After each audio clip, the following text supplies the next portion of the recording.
कल्पना की शादी को करीब 3 साल हो चुके थे और आज तक वो ससुराल में एक पल भी सुकून से नहीं रह पाई थी। घर में सास ससुर के साथ ननद और देवर भी उससे उखड़े हुए से रहते थे।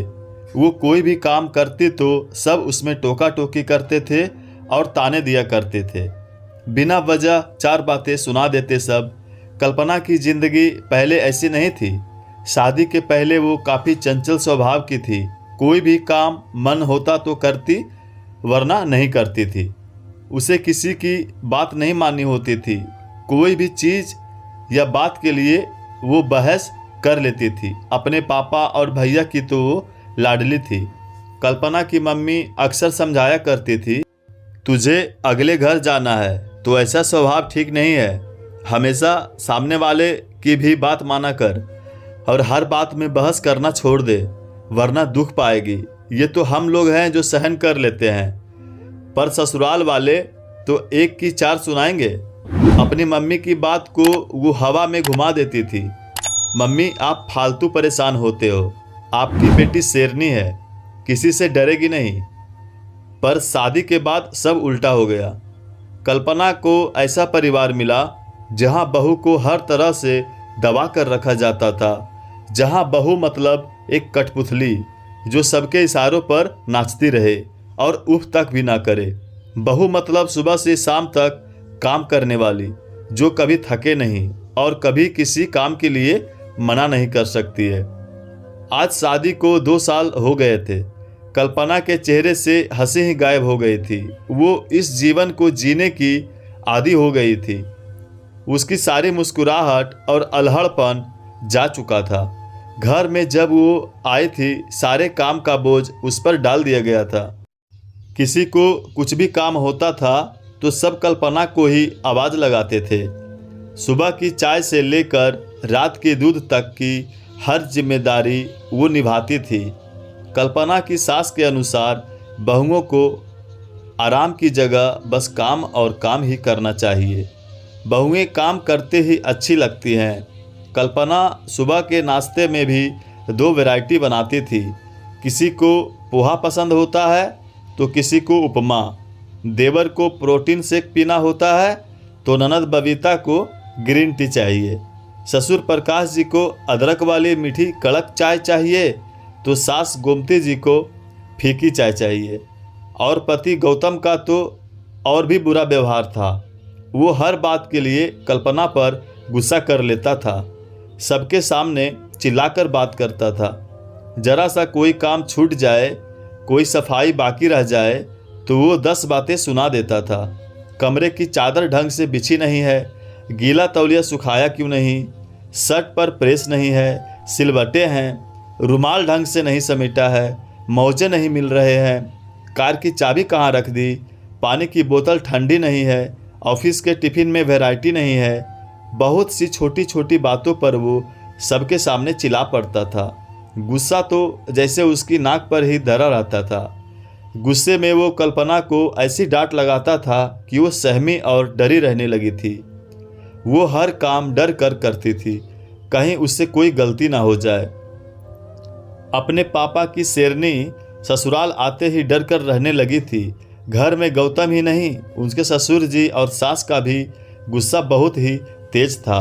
वो भी छोटी सी बात पर बखेड़ा खड़ा कर लेते थे। शुरू में उसने कुछ कहने की कोशिश की। अपनी गलती ना होने पर सफाई देनी चाहिए तो उसे डांट कर चुप करा दिया गया। इस घर में बहू को कुछ बोलने का हक नहीं है, चुपचाप सुन और अपना काम कर। एक दिन वो रसोई में दूध गर्म कर रही थी, तभी दरवाजे की घंटी बजी तो उसने अपने देवर राहुल को दरवाज़ा खोलने को कहा तो वो गुस्सा हो गया। क्या भाभी, मैं कोई आपका नौकर हूँ जो मुझ पर हुक्म झाड़ रहे हैं? खुद ही दरवाज़ा खोल दो। कल्पना दरवाज़ा खोलने गई और हड़बड़ी में गैस धीमी करना भूल गई। रसोई में दूध फैल चुका था। उसे देखकर गोमती जी चिल्लाने लगी, तेरी माँ ने तुझे इतना भी नहीं सिखाया कि गैस पर दूध रखा है तो गैस धीमी कर देते हैं?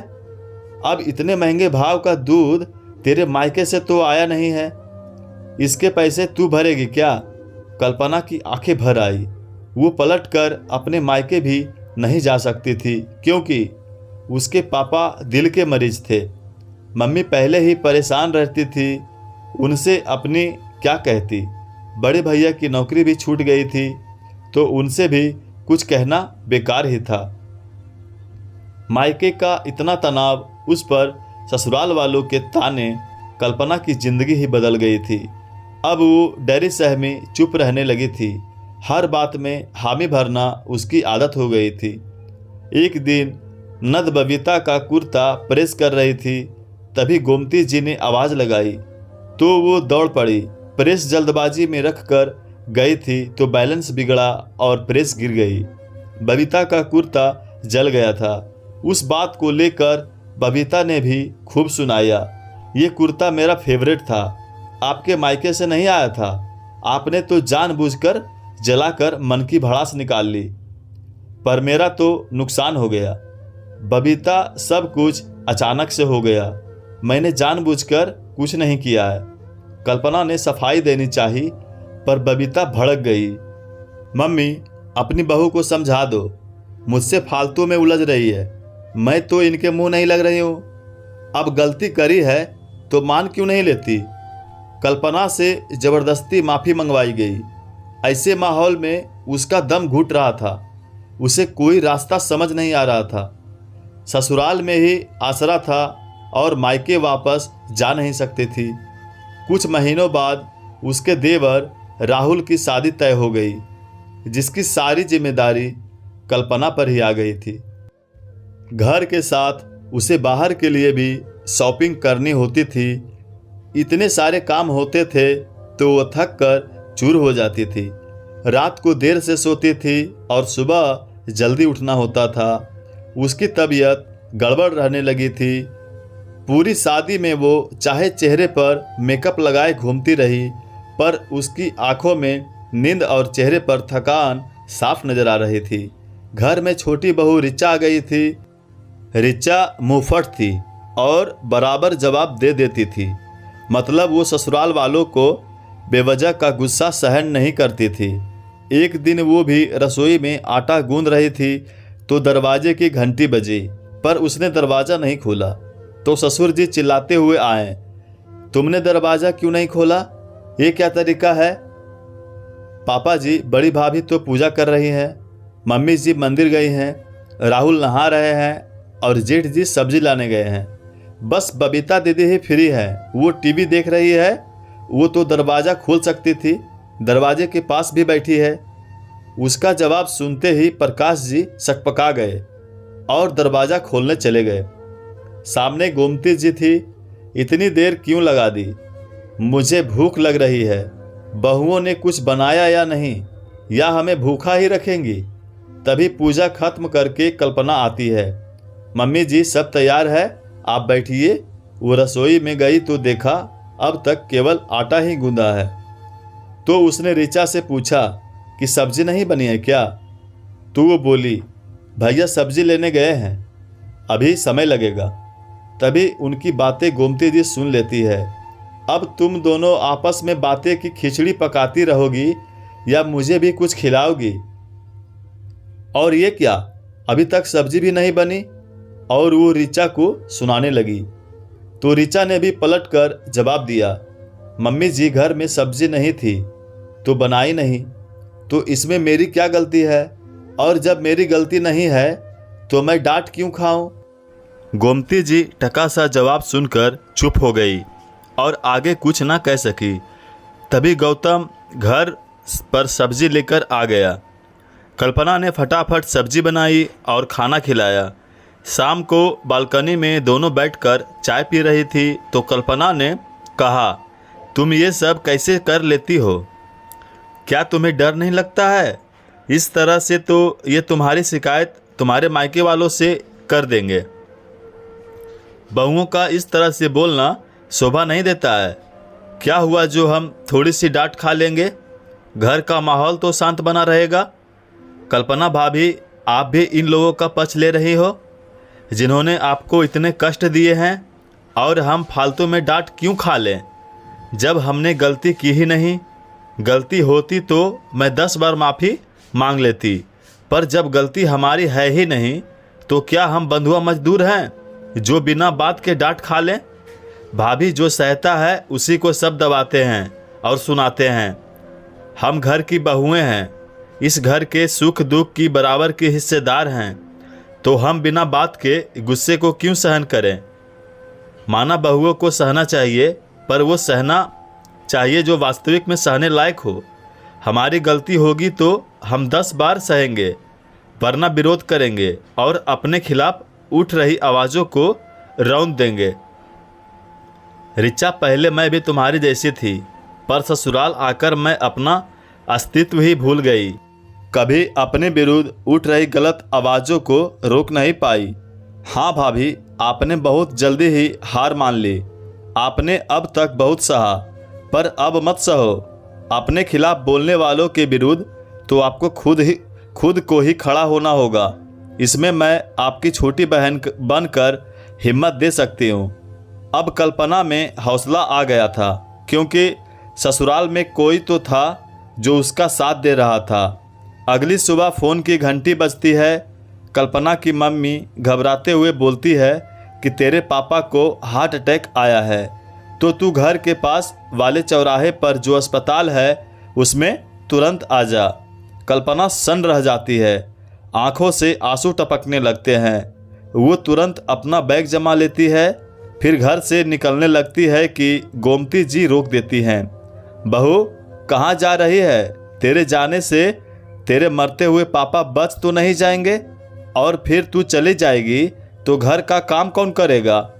इतने लोगों का खाना भी बनाना है, और आज बबीता की कुछ सहेलियां भी खाने पर आ रही है, तो तू कहीं नहीं जा सकती है। ये मेरा आदेश है। कल्पना एक बार को रुक जाती है, फिर उसे सामने रिचा खड़ी दिखती है तो उसके अंदर हिम्मत आ जाती है। मम्मी जी, आप आज मुझे नहीं रोक सकती हो। उधर अस्पताल में मेरे पापा बीमार पड़े हैं और आपको घर के कामों की पड़ी है। आज तक आपकी हर बात मानी, पर आज नहीं मैं रुकूंगी।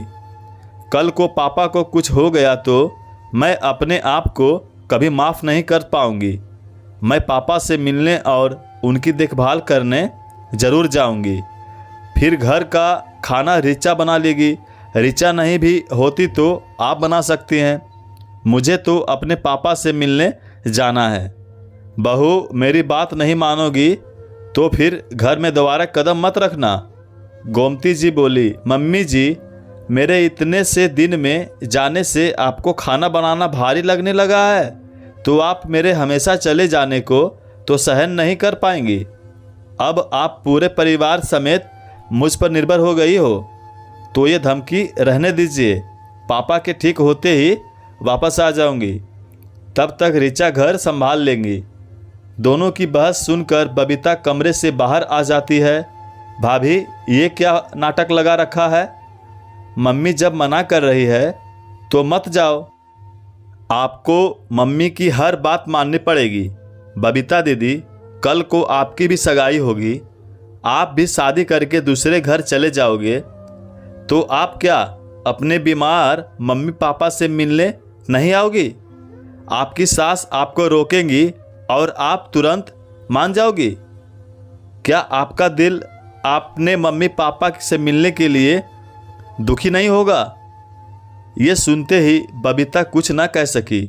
रिचा ने हिम्मत दी थी तो आज कल्पना सबसे बराबर की बहसबाजी कर पा रही थी। तभी वो गौतम को ऑफिस फ़ोन लगाती है, पर वो बिजी होता है। इतने में प्रकाश जी कार की चाबी लेकर आते हैं, अपनी बेटी बबीता के सिर पर प्यार से हाथ फेरते हैं और कल्पना से कहते हैं, बहू, तूने आज मेरी भी आंखें खोल दी है। मैं तुम्हें तुम्हारे पापा के पास ले चलता हूँ। कहाँ बस और ऑटो में धक्के खाओगी? मैं कार से तुम्हें स्वयं घर पहुँचा दूँगा। गोमती जी भी कुछ नहीं बोल रही थी, वो चुपचाप होकर स्वीकृति दे रही थी। अपने सास ससुर में आए सकारात्मक बदलाव को देखकर कल्पना खुद हैरान थी और दूर खड़ी देवरानी को उसने आंखों ही आंखों में धन्यवाद दिया। क्योंकि उसकी वजह से ही आज घर में ये चमत्कार हुआ था। एक देवरानी ने बहन बनकर जेठानी का जीवन ही बदल दिया।